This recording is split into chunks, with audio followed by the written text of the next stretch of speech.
سورہ واقعہ قرآن مجید کا 56واں سورہ ہے، اور وہ آیات جن کی تلاوت کا شرف حاصل کیا گیا ان کے نشانات 77، 78 اور 79 ہیں۔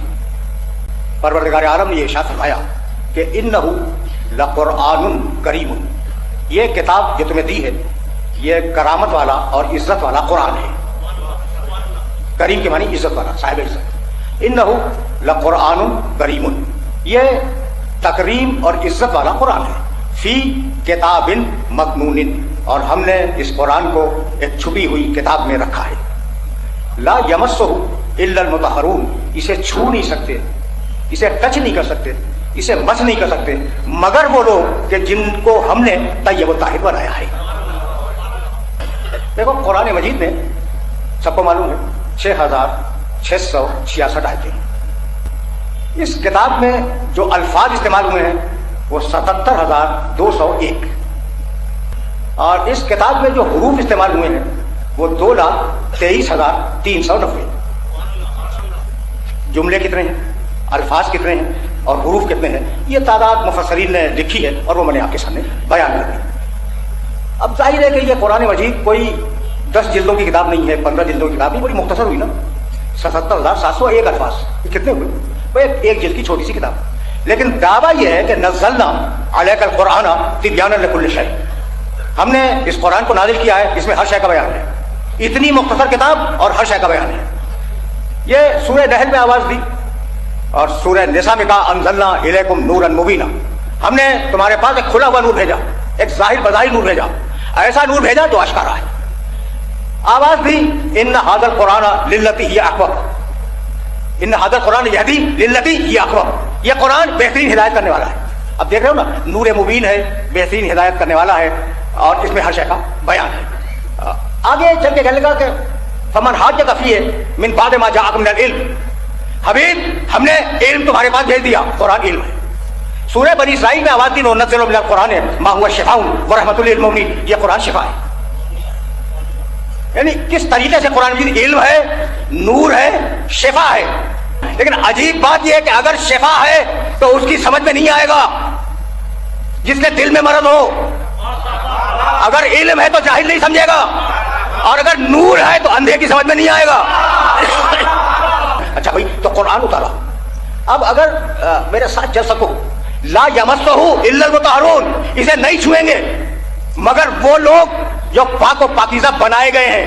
پاک و پاکیزہ ہیں نہیں، بنائے گئے ہیں۔ یہ ہیں میں اور بنائے گئے ہیں، ان میں فرق کو محسوس کرنا کہ جنہیں ہم نے پاک و پاکیزہ بنایا ہے وہ اسے سمجھیں گے۔ تو قرآن مجید نے ایک مقام پر موسیٰ علیہ السلام کو حکم دیا، حکم تو پرانا ہے، قرآن نے کوٹ کیا۔ جب طوا کی مقدس وادی میں موسیٰ داخل ہوئے، دیکھنا بھائی، طوا وہ میدان ہے جس میں کوہ طور واقع ہے۔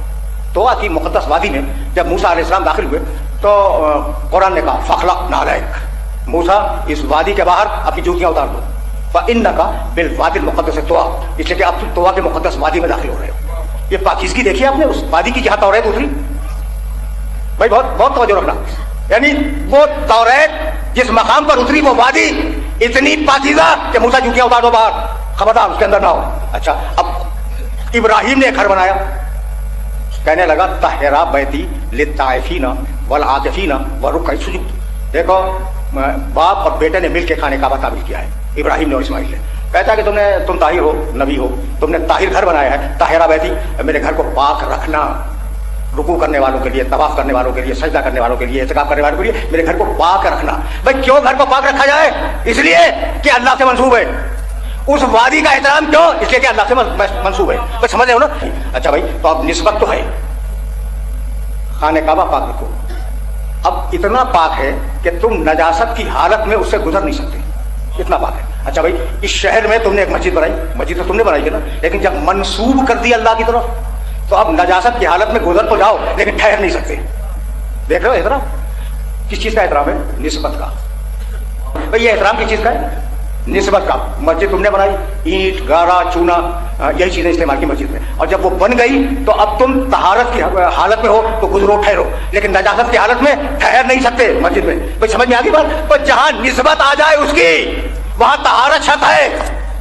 अब तुम जो कुरान को चूम रहे हो तो कुरान को नहीं चूम रहे हो, कुरान के नाम पर कभी जिल्द चूमते हो, कभी कपड़ा चूमते हो। ऐसा है या नहीं? कुरान चूमा, जिल्द चूमी ना, अच्छा जुल्फान चूम लिया, अच्छा खोला उसे, कागज चूम लिया, कुरान को तो नहीं चूमा। तो हकीकत ये है कि ये कुरान नहीं है, कुरान के अल्फाज है।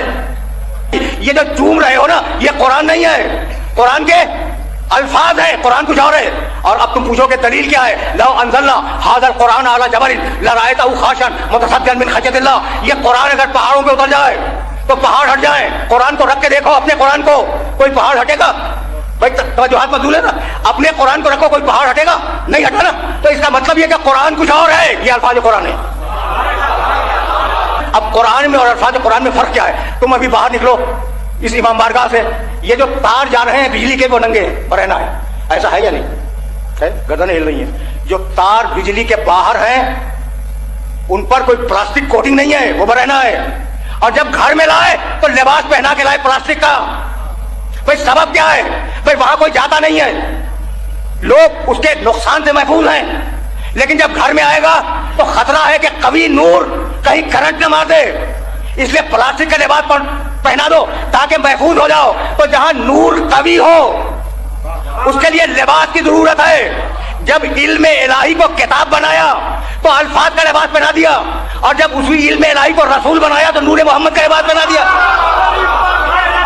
अच्छा भाई, तो निस्बत समझ में आ गई? निस्बत का एहतराम समझ में आ गया? नहीं भाई, अगर निस्बत का एहतराम समझ में आ जाता तो फिर बात ही क्या थी? भाई इस्माइल, निस्बत को देखना, इस्माइल कुर्बान हुए अल्लाह पर, इस्माइल का एहतराम। दुम्बा कुर्बान हुआ इस्माइल पर, दुम्बे का एहतराम। अब ये निस्बत देख रहे हो, ये निस्बत समझ में आई? इस्माइल अलैहिस्सलाम को कुर्बान किया था ना इब्राहिम ने अल्लाह पर, बच गए, वो दूसरी बात है। तो अब इस्माइल का एहतराम चूंकि कुर्बान हुए, अपनी तरफ से अपने आप को ऑफर कर दिया और अल्लाह ने बचा दिया दुम्बा पेश कर, वो दुम्बा काबिल एहतराम। हद तो यह है कि कुरान ने कहा उस दुम्बे के गले में जो रस्सी है वो काबिल एहतराम। भाई अजीब बात है, अजीब बात है। रस्सी जो कुर्बानी के दुम्बे के गले में बांधते हो वो शायरुल्लाह में है और काबिल एहतराम है। भाई कुछ बात समझ रहे हो? तो अगर ये एहतराम का फलसफा समझ में आ गया कि अल्लाह पर कुर्बान हुए इस्माइल, भाई बहुत तवज्जो है, काबिल एहतराम। इस्माइल पर कुर्बान हुआ दुम्बा, काबिल एहतराम। दुम्बे के गले में रस्सी है, वो काबिल एहतराम। तो क्या आप ये समझ में नहीं आता कि अल्लाह पे कुर्बान हुआ हुसैन, काबिल एहतराम। हुसैन जिस जमीन में दफन हुआ वो जमीन काबिल एहतराम। और अगर उसकी शबी बनाकर ताजिया निकाल दिया जाए तो वो भी काबिल एहतराम। निस्बत का एहतराम है, निस्बत का एहतराम है। अब मैं कैसे समझाऊं अपने सुनने वालों को? भाई इबादत अल्लाह की है, इबादत काबे की, इबादत तो अल्लाह की है, झुक रहे हो काबे की तरफ, है तो ऐसा ही। तो अगर गैर मुस्लिम देखे तो कहेगा ये काबे को पूज रहे हैं, हालांकि तुम पूज रहे हो अल्लाह की किबरियाई को। माथा काबे की तरफ है, तवज्जो रहे, माथा काबे की तरफ है, काबे के सामने झुका हुआ है, उसकी समत में झुका हुआ है माथा, भाई यही तो है ना। लेकिन तुम क्या काबे की इबादत कर रहे हो? नहीं, इबादत है अल्लाह की किबरियाई की। तो अब उसूल ये है कि जब तक कोई ठोस शय न हो मोहब्बत का इजहार मुमकिन नहीं है। अगर काबा न हो तो हम कैसे उसकी किबरियाई का ऐलान करें? तो कोई चीज चाहिए ना। तो अब ये जो पूछ रहे हैं कि अब्बास के आलम को क्यों चूमते हो, हुसैन के ताजिए को क्यों चूमते हो, तो हाथ है अलम और ताजिए पर, हाथ है अलम और ताजिए पर, चूमा जा रहा है हुसैन की इमामत को और अब्बास की इताअत को। अच्छा भाई, तो अब निस्बतें समझ में आ रही है समझ में? ये पूरा दीन निस्बतों का दीन है। और ये जुमला अगर बर्दाश्त कर सको तो बर्दाश्त करो। हम मारे हुए हैं निस्बतों के, हम मारे हुए हैं निस्बतों के। जब हज के लिए गए, भाई तवज्जो है, तो काबे को देखा, एक निस्बत है, चूमा मोहब्बत की, उसे सजदा किया, भाई यही तो हुआ ना। और जब शैतान को देखा तो पत्थर मारे, और तीनों को पत्थर मारे। तो काबे में तुम्हें अल्लाह मिला? नहीं मिला, निस्बत मिली। अच्छा, तो क्या जब रबी करने गए, जब पत्थर फेंकने गए तो शैतान मिला? नहीं मिला, निस्बत मिली। तो हज पर जब गए तो न अल्लाह मिला न शैतान मिला, निस्बतें मिली। और ये उसूल मिला कि जो काबिल मोहब्बत हो उसे चूमो, जो काबिल नफरत हो उसे पत्थर मारो। अच्छा भाई, तो निस्बतें, अब अल्लाह के करीब होने की बात है। नौजवान हो ना, और बड़ी कसीर तादाद में बैठे हुए हो, या सुनो, जितना तुम मुझसे करीब हो उतना ही मैं तुमसे करीब हूं। ये तो नहीं कि तुम 2 गज के फासले को मैं 5 गज के फासले को, ऐसा है? अच्छा क्यों नहीं है ये बताओ? भाई दोनों के दरमियान जो मसाफत है वो एक ही होगी ना। तो अगर 2 गज के फासले पर मैं हूं तुमसे, तो 2 गज के फासले पर तुम हो मुझसे। समझ में आ रही बात? अच्छा भाई, ये अच्छी बात होगी कि मैं तुमसे उतना ही करीब हूं जितने तुम मुझसे करीब। फासला एक है बीच में, बात तय हो गई। अच्छा अब खुदा की तरफ चलो, इतना करीब कहता है गर्दन से ज्यादा करीब, और इतना दूर के खालाओं में भी न मिला। अच्छा भाई कितना करीब है? शहर से करीब, बहुत करीब हो गया ना, ठीक। और तुम क्या कर रहे हो? जिंदगी भर नमाजें पढ़ते रहे कुर्बतन अल्लाह, अल्लाह से करीब होने के लिए, रोजे रखते रहे कुर्बतन अल्लाह, अल्लाह से करीब होने के लिए, यही तो करते रहे जिंदगी भर। तो वो इतना करीब है, तुम इतने दूर हो। वो फलसफा उलट गया यानी कि जितना मैं तुमसे दूर उतना तुम मुझसे दूर, जितना मैं तुमसे करीब उतना तुमसे करीब। लेकिन अल्लाह के साथ ये फलसफा नहीं है। अल्लाह तुमसे बहुत करीब है लेकिन तुम उससे बहुत दूर हो, इसलिए कुर्बतन अल्लाह कह रहे हो।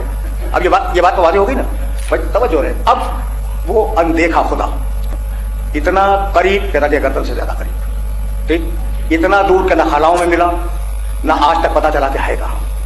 तो ऐसे खुदा के लिए जो देखा ना जाए, जो चखा ना जाए, जो सुना ना जाए, जो सूंघा ना जाए, उस खुदा के लिए लाजिम था, उस खुदा के लिए जरूरी था कि वो ऐसी महसूस चीजें पैदा करे, तवज्जो रखना, महसूस चीजें पैदा करे कि जिसके जरिए उसकी कुर्बत का एहसास हो। मैं तुम्हें बहुत दूर ले जा रहा हूँ, बहुत गौर से सुनते रहना, उसकी कुर्बत का एहसास हो। तो पहले तो ये कहा कि मुझे सजदे करो काबे की तरफ, मुंह करके मुझे सजदे करो, ये एक कुर्बत। और अगर बहुत दिल तड़पे तो मेरे हज के लिए मेरे घर पे आ जाओ, दूसरी कुर्बत। ऐसा है भाई, थोड़ा सा करीब हो गए हम, उसे सजदे करके नमाज अपने घर में पढ़ी, नमाज अपने शहर की मस्जिद में पढ़ी, लेकिन उसे सजदा करने की मंजिल पर जब हम आए तो थोड़ा सा हमने महसूस किया कि हम अल्लाह से करीब हैं। अच्छा भाई तुम्हें और तड़प है कि अल्लाह से और करीब हो जाओ, तो जाओ मक्के और उसके घर के पास तवाफ करो, नमाजें पढ़ो, रोजे रखो, जो चाहे करो, यानी वहां कुर्ब का एहसास ज्यादा बढ़ जाएगा। तो हमारी और तुम्हारी अल्लाह से दो कुर्बतें हैं, एक नमाज की कुर्बत, एक खाने काबा की कुर्बत। हो गई बात। देखो भाई, एक कुर्बत है जमानी, ये जमानी कुर्बत क्या होती है कि हम और तुम एक ही जमाने में है, ये जमानी कुर्बत है। अच्छा दूसरी कुर्बत मकान की कि एक ही जगह पे हो, हम और तुम इस वक्त एक ही जगह पे करीब है। दो कुर्बतें हो गई, एक जमानी और एक मकानी, दो कुर्बतें। तीसरी ईमानी, हम सब मिलकर एक अल्लाह को मानते हैं, मोहम्मद रसूलुल्लाह को अल्लाह का रसूल मानते हैं, 12 इमामों को मानते हैं, ये कुर्बत है ना। तो नजरिए की कुर्बत, ईमान की अकीदे की कुर्बत, जमान की कुर्बत और मकान की कुर्बत, ये 3 कुर्बतें हैं जो हमें इस वक्त पाई जा रही है, ठीक। वो बहुत तवज्जो रखना। अब मैं तुम्हें ले चल रहा हूं पैगंबर अकरम के ज़माने में, और अगर तुम समझ गए इस बात को तो मेरी आज की मेहनत सवारत हो जाएगी। अल्लाह से 2 कुर्बतें, तवज्जो रखना, अल्लाह से 2 कुर्बतें, एक सजदे की कुर्बत, एक हज की कुर्बत। अब वो लोग जो जमाने रसूल में थे और रसूल उन्हें हज के लिए ले चले, उन्हें दोनों कुर्बतें नसीब हैं, सजदे की कुर्बत भी अल्लाह से और काबे के करीब होने की कुर्बत भी उन्हें नसीब है। और अब रसूल से 3 कुर्बतें हैं उनकी, रसूल पे ईमान रखते हैं, अकीदे की कुर्बत, रसूल के साथ है जमीन की कुर्बत, रसूल के जमाने में है जमानी की कुर्बत। कुछ समझ में आया? बहुत हैरान हो रहे हो ना? नहीं सुभान अल्लाह नहीं। अब तुमने सोचा कुछ कि वो जो रसूल के जमाने के अकाबिर हैं, बड़े लोग, वो कितने करीब हैं? रसूल से जमाने की कुर्बत है, रसूल के साथ रहते हैं, जमीन की कुर्बत है, रसूल पे ईमान रखते हैं, अकीदे की भी कुर्बत है, हज के लिए रसूल के साथ गए हैं, अल्लाह से भी कुर्बत है, तवज्जो रखना, सजदा करते हैं, ये अल्लाह से दूसरी कुर्बत है। तो 5 कुर्बतें जमाने रसूल के मुसलमानों में थी। अब इतने बड़े मुसलमान न पैदा होंगे न पैदा हुए जितने जमाने रसूल के थे।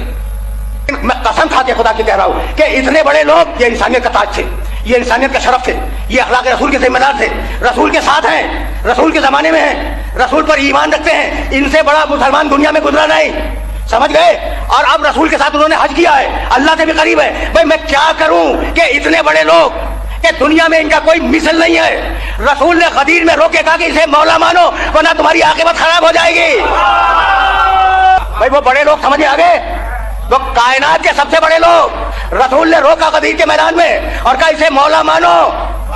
भाई मुझे जुमला कहने की इजाजत दे दो कि जब उतने बड़े लोग अली की मोहब्बत से न बच सके तो महल्ले का मुल्ला अली से कैसे भाग जाएगा?